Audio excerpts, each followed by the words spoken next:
안녕하세요. 지금 이 사람 임수민입니다.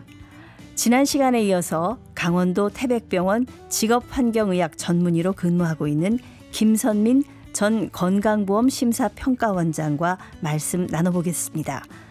어제는 40살을 앞두고 찾아온 대장암 투병기를 들었는데요. 암 투병 자체도 힘들었지만 더 무서웠던 것은 우울증이었다고 합니다. 우울증은 절대로 혼자 의지로 극복할 수 없기 때문에 반드시 전문가의 도움을 받아야 한다고 신신당부하기도 하셨죠. 다행히 대장암을 이겨내고 건강보험심사평가원에 취직해 국내 최초로 여성 원장까지 됐는데요. 그 과정이 또 만만치 않습니다. 여성에 대한 편견을 깨기 위해서 여러 가지 노력을 했다고 하는데요.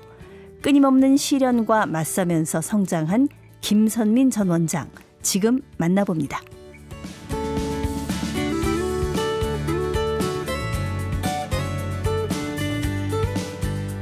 네, 김선민 선생님 나오셨습니다. 안녕하세요. 안녕하십니까? 네, 우리 선생님 진짜 여성 최초 타이틀 굉장히 많이 갖고 계신 그런 분인데, 저희가 지난 시간에 이제 국내 최초 여성 건강보험 심사평가원장이 되셨다, 이런 말씀을 나눴잖아요. 네, 사실 이 심평원장 자리가 의료계에서도 굉장히 상징성이 큰 자리라고 이렇게 들었는데, 이 의료계에서 네. 여성에 대해서 갖는 편견이 좀 있습니까? 지금은 굉장히 많이 없어진 것 같아요. 네네. 지금은 없어져서 그 없어진 결과는 젊은 의사들 사이에서는 성을 그리 중요하게 여기지 않는 것 같아요. 근데 제가 수련을 받을 때 그때로 돌아가면 여성은 힘이 없어서 외과 못한다. 외과 못한다. 예. 그리고 심지어 여성은 이 외우는 공부는 잘하지만 응급 상황에서 판단력이 잘 없으니까 중환자실 이런 거 못한다. 이런 네. 얘기도 했었고요. 그리고 제가 레지던트 들어갈 때 여성이 들어갈 수 있는 과가 소아과, 정신과, 내과 조금, 산부인과 요 정도였지. 과도 좀 제한이 많았군요. 제만 많았죠. 예. 네. 그래서 외과로 들어간 거는 거의 외과, 흉부외과, 예. 정형외과, 신경외과. 그거는 그래도 이렇게 그것도 이해는 안 되지만 이렇게 힘을 많이 쓰는 과인데 안과, 이비인후과 이런 데도 여성들을 잘 안 받았어요. 그리고 제일 중요한 건 무슨 티오가 따로 있었어요.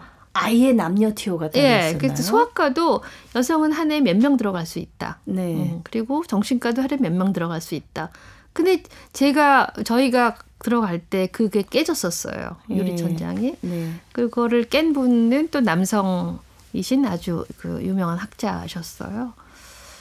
그분이 왜 그걸 깨셨는지는 제가 끝까지 여쭤보지 못했는데, 그냥 공부 잘하면 되는 거지. 거기에 의사가 무슨 여자 남자가 어딨냐. 네. 이러면서 공부 잘하는 친구들을 다 붙여줬어요. 근데 네. 이제 그래도 여성 의사들이 떨어질 걸 알면서도 그냥 계속 도전을 했죠. 좀 무모해 보이는 도전을. 근데 지금은 그런 생각은 없는 것 같아요. 근데 아직은 심평원장 입장이 돼가지고 본 의료계는 이제 각종 자문위원회를 구성해야 되는데, 네. 그리고 이제 공공기관 평가하는 것 중에 하나가 자문위원 구성할 때 성비가 어떻게 됐느냐 이런 것도 평가를 하는데, 의료계는 여성을 이렇게 성비를 맞추기 되게 어려웠었어요. 교수가 많지 않으니까. 네. 그래서 많이 달라지고 있지만 아직은 젊은 사람들 중심인 것 같아요. 우리나라 그래서 좋아졌죠. 네. 좋아지고는 있는 건 확실한 것 같습니다. 확실하죠. 네.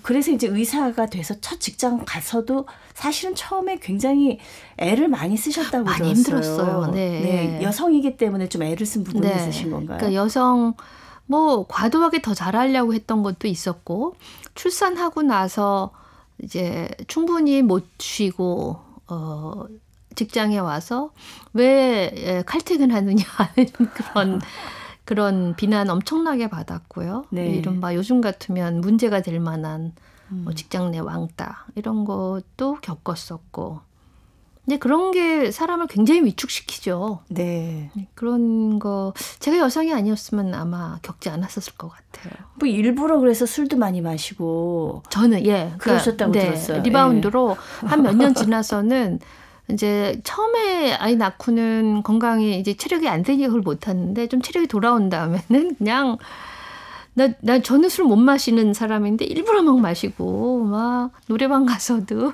제가 좋아하는 노래 안 부르고 흥 돋우는 트로트 이런 거 부르고 그러니까 모범생 이미지를 벗으려고 엄청 노력했던 것 같아요. 돌이켜보니 그게 내가 여성으로서 살아남는 방법이라고 생각하셨으니까 그렇죠. 그렇게 하셨을 네, 거 아니에요. 예. 돌이켜보니 잘한 것 같으신가요? 어떤가요? 아니죠. 네.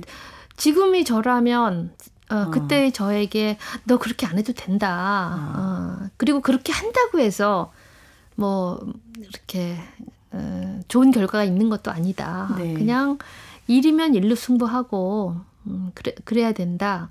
그리고 좀 피해를 볼 때 조금만 당당하게 임해라. 네. 너무 무서워하지 말고 그 사람들이 날 죽일 것도 아니고 그러면 조금만 당당하게 했으면 괜찮았을 텐데 네. 너무 겁먹지 말고 너무 오버하지 말아라 이렇게 얘기를 하고 싶어요. 후배들이 챙겨 들으면 좋을 텐데요. 네. 여성 원장은 일하는 법이 좀 다른가요? 이게 남성 원장하고 같아야 되는 건가요? 달라야 아직 되는 건가요? 일반화할 수는 없는 것 같아요. 네. 각자 다 스타일이 있으니까요. 근데 여성 원장으로서 제가 저는 이제 두 가지 조건이 다 있었어요. 첫 내부 출신 원장. 네. 으로서는 이제 이렇게 외부에서 온 기관장님들이 더 잘하시는 게 있고 내부에서 하는 사람이 더 잘하는 게 있어요. 그러니까 평소에 있었던 프로세스 개선하는 거는 내부 원장이 더 잘해요. 왜냐하면 프로세스를 잘 알고 있으니까 이걸 바꾸는 거가 더 쉽죠. 근데 외부에서 오신 분은 프로세스 자체를 이해하는 데만 한 1, 2년 걸려버리면 그렇죠. 그다음은 이제 못하죠. 그래서 저는 비교적 그걸 다 알고 있었기 때문에 직원들이 와서 이거 바꿔봐. 그러면은 직원들이 이건 이래서 안 되고 저건 저래서 안 돼요. 그러면은 제가 다 알고 있으니까 이건 이렇게 해결하면 되잖아. 라고 얘기를 하니까 그냥 바꾸고 말자. 이렇게. 좀 피곤했겠는데요. 많이 직원들이. 피곤했대요. 예, 많이 힘들어했대요. 그리고 외부 출신도 장점이 있잖아요. 그럼요. 외부 네네. 출신은 거시적으로 봐서 이게 진짜 이건 왜 이렇게 하지 하는 그런 발상의 전환 같은 걸 많이 하시고요. 네. 예, 그런 게 필요할 때는 외부가 좋고요. 내부는 빨리 고칠 때는 내부가 편하죠. 그 여성 원장으로서는 아까 말씀드린 그래도 남아있는 어떤 차별적인 요소. 여기서 차별이라 하는 거는 꼭 성차별만 말하는 것이 아니라 장애, 네. 그다음에 각종 다른 그 직종 안에서도 좀 더 메이저리티가 있고 조금 더 마이너리티가 있거든요.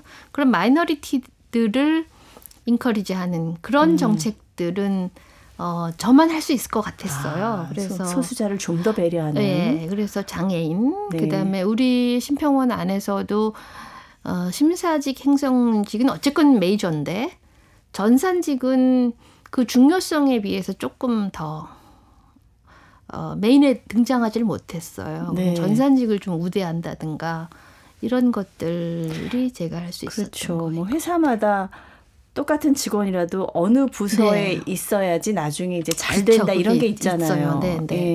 예. 그런 것들을 좀 그런 거를 좀 더 이제 틀을 깨는 네. 그런 것들이 제가 네, 신경을 많이 쓰셨군요. 근데 이 얘기를 아까 이제 지난번에 잠깐 하셨는데 국제기구에서도 일을 많이 하셨다고. 네네 예. 예, OECD 경제협력개발기구의 의료의 질과 성과 워킹 파티에서 여성으로서 최초, 또 아시아계로서도 최초로 의장을 맡으셨다는데 이게 좀 생소해서요. 네. 의료의 질과 성과 워킹 파티 네, 예. 어떤 건지요? 우선 OECD의 구조는 그 34개 회원국이 모여서 회의를 네. 하는 구조예요. 근데 그 국정 전반에 걸쳐서 그러니까 보건의료도 있고 연금도 있고 또 무슨 조세 부분도 있고 뭐 여러 부분이 모여서 진짜 수십 개의 그 영역이 있어요. 근데 네. 의료 부문, 보건의료, 헬스 부분에서는 3개의 워킹 파티가 있어요. 네. 계정이라고 해서 돈, 의료비 관련된 것, 의료 자원 이라는 게 있고 그다음에 마지막에 생겼지만 굉장히 중요해지는 게 의료의 질에 대해서 전 세계 회원국을 의료의 질을 비교하는 지표를 만들고 네. 그 지표에 근거해서 통계치를 모으고 그래서 각국의 뭐 의료의 질 지표가 어떤지 서로 비교하고 그러니까 이제 2년에 한 번씩 책이 나오는데요. 어느 나라는 심근경색증의 질이 전 세계에서 몇 등인지, 네. 자궁암 치료 성적은 어떤지 이런 게 쫙 순서로 매겨져 나와요. 이게 여기서 지금 최초 의장 맡은 것이 꽤 굉장히 의미가 있는 일이겠어요. 그렇죠. 예. 네. 그리고 그래서 이제 그걸 하니까 그 일을 사실상 이제 주도를 하는 거고 처음에는 제가 2009년에 그 회의에 처음 참석을 했어요. 그리고 그 회의가 꼭 한국도 가야 된다고 제가 주장했던 거는 2006년, 7년 그때부터 주장을 했었죠. 우연히 들었는데 네. 저기 누가 오면 좋겠다라고 얘기했는데 한국에서는 여력이 안 되니까 못 가고 있었는데 그러면 심평원에서 내가 준비할 테니까 뭐 이렇게 위임을 해달라라고 얘기를 해서 위임을 받아서 저는 그때 못 가는 지위였고 그래서 다른 사람을 보냈어요. 그래서 네. 2007년부터 이렇게 그 기여를 해가지고 지금까지 계속 그 기여가 되고 있거든요. 근데 우연히 그것도 기다리다 보니까 2009년에는 그 2007년에 했던 직원이 그만뒀어요. 그래서 제가 하면 좋겠다 했는데 저는 그 직위가 할 수 있는 직위가 아니었는데 보통 어떤 급이 하게 되나요?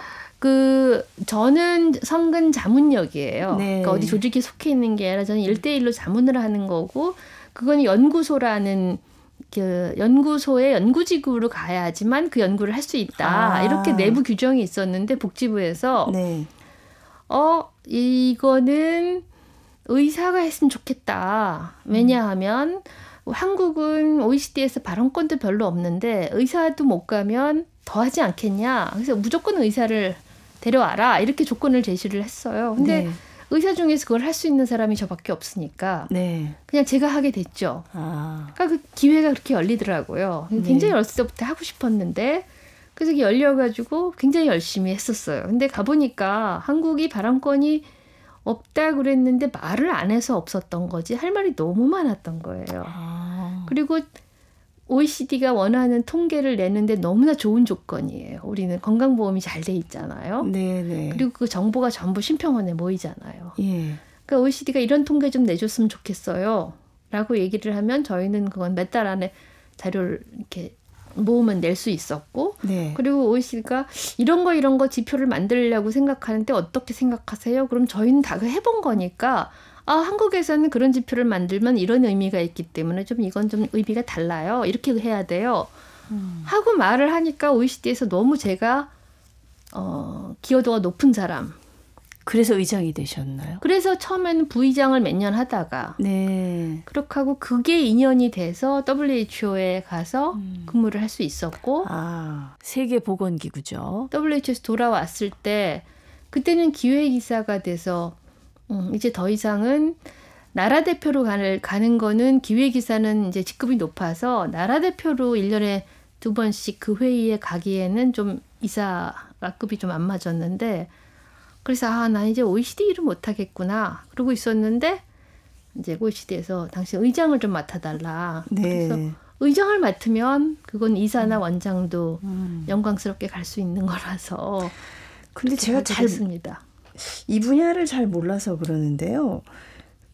이런 의료 지표를 세계적으로 통계를 내는 것이 어떤 의미가 있고 왜 중요한지요? 네, 그게요. 네, 우리나라에서도 과거에 정은경 유명한 정은경 전 질병청장님이 질병정책과장을 하신 적이 있어요. 예. 그때 무슨 일을 했냐면 한국의 심근경색증하고 뇌혈관 질환, 그러니까 뇌 중풍에 대한 지역 병원들이 너무 역량이 낮아서 이거를 좀 빌드업을 시키려고 예산을 많이 투입을 했어요. 근데 그러려면 이제 돈을 투입을 해야 되는데 어떤 근거로 돈을 투입을 할 것인가. 네. 그런 거를 결정할 때 국제 비교 통계가 굉장히 중요한데 그런 공식적인 국제 비교 통계를 내는 게 다 여기서 나오거든요. 예. 그러니까 의료 정책의 우선순위를 정하는 그렇죠. 데 있어서 예. 꼭 필요한 자료군요. 그렇죠. 예. 그래서 그때 정은경 청장이 참 훌륭한 공무원이었던 게 그때 저희가 급성심근경색증 이 결과가 꼴찌였어요. 네. 정말 부끄러운 통계였는데 정은경 청장은 딱 그걸 활용을 해가지고 기재부에서 예산 따는데 그걸 활용을 하더라고요. 그러고 나서 많이 좋아졌어요. 네. 그러니까 굉장히 정책 결정자에서 뭔가 일을 하려는 사람들 사이에서 굉장히 중요한 통계죠. 그리고 이제 또 하나는 국제사회의 신인도라는 거는 어느 날 갑자기 뭐 한번 찾아가고 이래서 되는 게 아니라 그 국제사회에서 계속 신뢰에 있는 사람이 키워져야 하는데 그거는 웬만한 열정 없이는 그렇게 크기가 어려웠던 것 같아요. 그래서 저는 왜 그런지 모르겠는데 이렇게 외국 사람들이랑 말하고 토론하고는 참 재미있었어요. 근데 심평원에서 저를 아주 지원을 많이 해줬어요. 네. 심평원 그때 원장님도 직원들을 설득해서 저 사람을 국제적인 사람으로 만들자 그러셔가지고 출장도 계속 보내주시고 뭐 필요한 거 있으면 불러다가 주시기도 하고. 뭐 우리나라뿐만 아니라 이제 뭐 OECD라든가 WHO 같은 국제 기구에서도 이렇게 활약을 하신 정말 대단한 경력이신데 의사로 환자로 또 의료 정책을 연구하는 학자로 또 건강보험 심사평가 원장으로 일했던 이 다양한 경험들을 이번에 이제 책에 담으셨어요. 제목이 아픈 의사 다시 가운을 입다. 네, 제목은 누가 정하셨어요? 네, 다시 가운을 입다라는 거는 책을 쓰는 도중에 그 태백병원에 가게 돼서 그래서 이제 편집하시는 분이 다시 가운을 입다는 좀 들어갔으면 좋겠다 그러셨는데 다시 가운을 입다라는 의미 앞에 뭐가 없으면 그냥 누구나 다시 가운을 입을 수도 있는 거고 그래서 저의 아이덴티티가 뭘까 생각을 하면서 제가 정했어요. 뭐 환자이자 의사인 사람이니까 아픈 의사 하면은 뉘앙스는 확 와닿겠다 하는 생각에서 아픈 의사 다시 가운을 입다 이렇게 하기로 했어요. 환자들이 저 의사 선생님이 내 마음을 알아줄까 이런 생각을 할 때가 있는데 우리 김서민 선생님은 좀 알아주실 것 같아서 좀 친근감이 느껴질 것 같습니다. 예. 근데 사실 태백병원에 다시 돌아가셨는데요. 이게 뭐 고위직에 계시다가 사실 가운을 입고 일선 현장에서 환자들을 만난다. 이런 게 흔한 일은 아닐 것 같은데 어떻습니까? 간간히 있긴 하세요. 근데 그 의사만의 어떻게 보면 좋은 점이죠. 다시 일을 할 수 있고 그 일이 남들에게 도움이 되는 일이고 우선은요. 이 말씀 드리면 좀 놀라시겠지만 스트레스 안 받아서 너무 좋아. 원장 할 때보다 훨씬 좋으시니까. 태백에 있다가 한 번은 차를 타고 오다가 원주에 심평원 건물을 봤는데요. 갑자기 스트레스가 확 올라가더라고요. 근데 거기서는 그냥 의사 하면 되는 거니까 그런 아침에 일어나면 오늘도 무사히 이런 게 없어서 참 좋고 그다음에는 그래도 누군가에게 도움이 되는 그런 또 이제 직업병이 인정이 되고 아니고는 사람의 삶에 굉장히 영향을 미치는 거잖아요. 그분한테는 굉장히 절실한 문제죠. 그렇지만 그렇다고 해서 아닌 사람을 또 직업병이라고 할 수도 없는 거고요. 또 시스템의 입장에서도 아닌 거를 아니라고 말해줄 수 있는 것도 굉장히 중요한 거고. 그래서 그런 면에서는 굉장히 다른 사람의 인생에 영향을 미칠 수 있고 그다음에 그거를 열심히 할 수 있고 진심을 담아서 할 수 있고 다행히 제가 살아온 인생을 아시면 잘 해도 또 제가 인정을 안 해도 저 사람 왜 저래 이러시진 않을 것 같은 자신감 같은 게 있어서 그래서 다행이라고 생각을 합니다.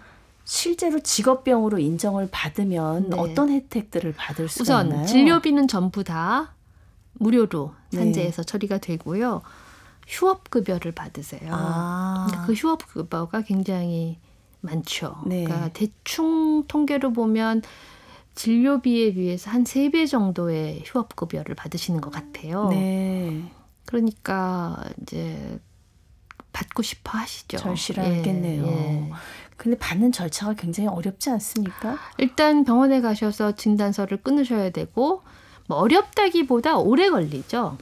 그러니까 내고 근로복지공단에다가 신청서를 산재 요양급여 신청서를 내셔야 되고 진단서 필요하고 그다음에 무슨 일을 하셨는지 적으셔야 되고 그럼 이제 근로복지공단 지사에서 저희 같은 병원에다가 이렇게 네. 어레인지를 하세요. 그럼 저희는 또 저희대로 그냥 하는 게 아니라 한국의 그 발달된 정보 시스템을 통해서 이분이 언제부터 언제까지 일하셨는지 무슨 일을 하셨는지 이거 다 조사하고 그다음에 뭐 일할 때 뭐 손을 어떻게 올렸는지 이런 것도 다 보고 하니까 시간이 좀 걸립니다. 네, 네. 아, 굉장히 중요한 일을 지금도 하고 계시는데 이 책을 통해서는 어떤 얘기를 하고 싶으셨는지요? 책을 통해서는요. 우선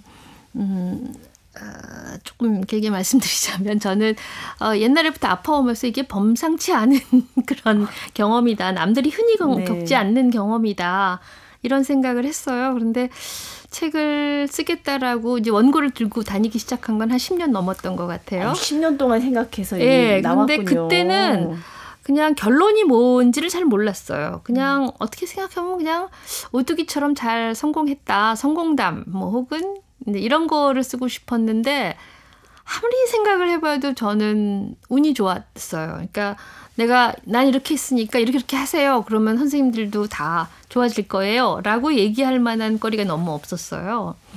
그래서 내가 참 운이 좋았네. 근데 그 운이 뭐였을까? 그걸 잘 생각하다 보면 다른 아픈 사람들에게도 그 운을 주면 되겠다. 그리고 이제 생각해보니까 제가 받은 운들은 그냥 뭐 하늘에서 뚝 떨어졌다기보다 사회가 만들어 놓은 장치가 제게는 운으로 다가왔던 거예요. 네. 그래서 우리 모두 이 환자들이 운 좋은 환자가 되게 하려면 그래서 저처럼 다시 나와서 이런저런 하고 싶은 일도 하고 세상에 기여도 하고 그런 사회가 되려면 어떻게 했으면 좋겠다. 이런 것들을 책으로 만들자라고 생각을 했었죠. 네. 아픈 의사라고 하셨잖아요. 네. 보니까 뭐 육체적으로도 뭐 마음도 아프고 암도 걸리셨고 또 정신적으로도 마음도 아프셨는데 그래서 사실은 이 통증, 고통, 아픔 이거에 대한 이해가 많으실 것 같아서요. 몸이 아파서든 또 마음이 아파서든 고통받는 분들에게 해주고 싶은 말씀이 있으실 것 같아요. 마음이 아픈 분들한테는 꼭 이 이야기를 해요. 화가 나거나 특히. 이 마음 아픈 게 일주일 지나면 어떨지 한번 생각해 보라고 얘기를 해요. 네. 몸이 아픈 것도 마찬가지죠. 일주일 지나서도 그게 나를 괴롭히고 있을 거라면 해결해라. 근데 일주일 지나면 괜찮아질 거라면 지금 당장 잊어버려라. 네. 라고 얘기를 합니다. 그러니까 이제 그렇게 해야 감정이 휩싸이지를 않는 것 같아요. 내가 이제 감정이나 고통의 노예가 되면 그거는 진짜 지옥 같은 상황인데 사람 누구나 어려움 겪고 고통 겪고 뭐 지나가다가 뭐 칼이 비어도 아프기도 하잖아요. 네. 근데 어디 아픈데 일주일 지나면은 이거 괜찮을 것 같아. 그러면 그냥 딱 넘어갈 수 있는 거고요. 네, 일주일을 기억하겠습니다. 아니 뭐 그 사람마다 일주일일 수도 있고 열흘일 수도 있는데요. 한 달일 수도 저의 있겠고. 경우에는 일주일이 있더라고요. 예. 일주일 지나면은 특히 이제 이렇게 인간관계로 화가 날 때 혹은 막 괴로울 때 일주일 지나도 계속 괴로울 거라면 화를 내거나 이러기보다는 손발이 나서서 행동을 해서 그거를 해결을 해야죠. 예.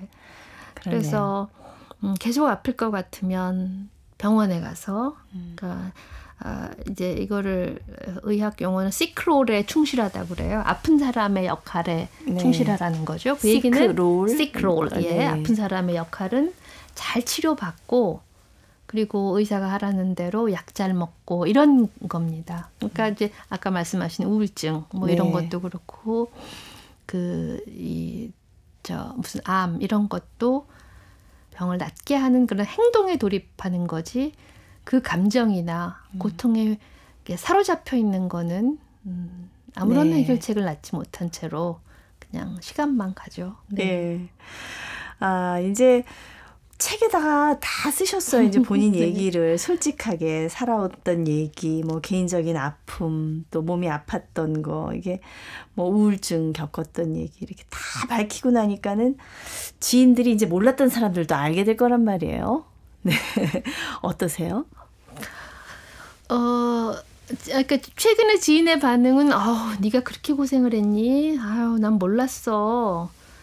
장하다 이런 얘기를 해주신 분이 있고 말씀하신 대로 용기 있다. 네. 근데 저로서는 무슨 큰 용기라기보다는 그냥 한번 정리할 때가 됐다라는 거고 그다음에 제가 아픈 거지만 저는 의사이기도 하니까 환자들한테 좀 도움이 됐으면 좋겠다. 그런 걸 보면 제가 정말 편견이 없어졌나 봐요. 환자에 대한 편견이. 네. 내가 환자고 암 걸렸었고 우울증도 알았었고 근데 뭐 그게 뭐 이런 예. 그래서 누구나 아플 수 있으니까요. 그럼요. 네, 누구나 예. 아플 수 있으니까요. 우리 김선민 선생님 아마 꿈꾸는 게 또 있으실 것 같습니다. 네. 그 태백의 아픔을 좀 보듬는 의사가 되면 좋겠어요. 네. 의사 혹은 병원, 뭐 세계병원협회에서 얘기하는 병원은 그냥 환자를 보는 공간으로서의 병원이 아니라 지역사회에 있는 그런 건강 문제를 해결하는 그 시발점으로서의 그 병원을 굉장히 강조를 하거든요. 특히 태백병원이 태백에서 갖고 있는 그런 위상들이 있어서 태백 주민들의 건강 문제를 전부 좀 이렇게 잘 이해하고 그거를 어떻게 태백에서 일자리를 아주 좋은 일자리를 받은 사람으로서 어떻게 이거를 잘 또 문제를 풀어가는 데 도움이 될지 이런 거를 지금 이제 모색하려고 생각 네. 중이에요. 좀 다른 지방과는 좀 특수성이 있는 있죠. 곳이죠. 네, 예. 네, 예전에 네. 오랫동안 탄광이었던 네. 것도 있고, 네. 네, 할 일이 많으실 것 많을 같습니다. 것 같아요. 예, 네. 할 일이 많을 것 같습니다. 오늘 말씀 감사합니다. 감사합니다. 국내 첫 여성 건강보험 심사평가원 원장을 지내고 지금은 강원도 태백에서 직업환경의학과 과장으로 지역 근로자들의 건강을 챙기고 있는 김선민 선생님이었습니다.